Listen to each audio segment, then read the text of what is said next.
hey guys কি খবৰ আজি আপোনালোকৰ মাজলৈ এটা নতুন ভিডিঅ' লৈ আহিছোঁ যদি ভিডিঅ'টো চাই ভাল পায় like comment share and subscribe কৰি দিব মইতো ইনষ্টাগ্ৰাম একাউণ্ট হয় ফ'ল' কৰি ল'ব বলক তেতিয়াহ'লে আমি ভিডিঅ'টো আজি আৰম্ভ কৰোঁ অসমত জনপ্ৰিয় কণ্ঠশিল্পী দীপলিনা ডেকাই মাজে মাজে এনেকুৱা পোষ্ট শ্বেয়াৰ কৰে সঁচাকৈ আমাৰ মন চুই যায় তেনেকুৱা এটা পোষ্টৰ কথাই আজি আপোনালোকক আগত শ্বেয়াৰ কৰিব লৈছোঁ দীপলিনা ডেকাই এটা পোষ্ট শ্বেয়াৰ কৰি তেওঁ কেপশ্যনত লিখিছে যে কেইদিনমান আগত এটি গীতৰ ৰেকৰ্ডিং কৰিব গৈছিলোঁ বৰলুমুখস্থিত দি চাউণ্ড জোন ষ্টুডিঅ'ত গীতটিৰ লগত জড়িত প্ৰায় সকলোকে লগ পালোঁ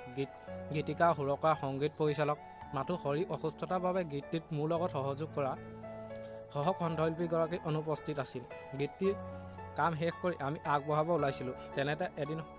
হঠাৎ ফোন কল আহিল আৰু গম পালোঁ সেই পোৱা মানুহজনক হেনো আৰু কাহিনীও লগ পাব নোৱাৰি মানস শৰ্মা আৰু নাই এয়াই জীৱন মানে অনিশ্চয়তা তো আপোনালোকলৈ বুলি আগবঢ়ালোঁ শুনিব তেওঁৰ আত্মাই বৰ শান্তি পাব তুমি চালে গীতটো অলৰেডি ৰিলিজ হৈছে আপোনালোকে চাব আৰু যিমান পাৰে শ্বেয়াৰ কৰিব আমাৰ চেনেলৰ পৰা মানস শৰ্মা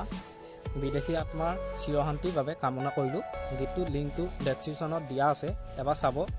আজিলৈ ইমানেই বাই বাই মলয়াৰ দুপাখি মোৰ মনৰ বতৰা পঠিয়ালো তোমালে তুমি আদৰি ল'বা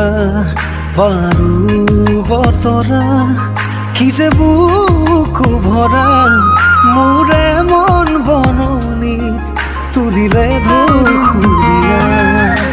গানে গানে তুমি মোৰ সুৰে সুৰে তুমি মোৰ দূৰে দূৰে নৰবা মোৰ পাওঁ যেন কাষতে মোৰ তেজে তেজে তুমি মোৰ হুৱা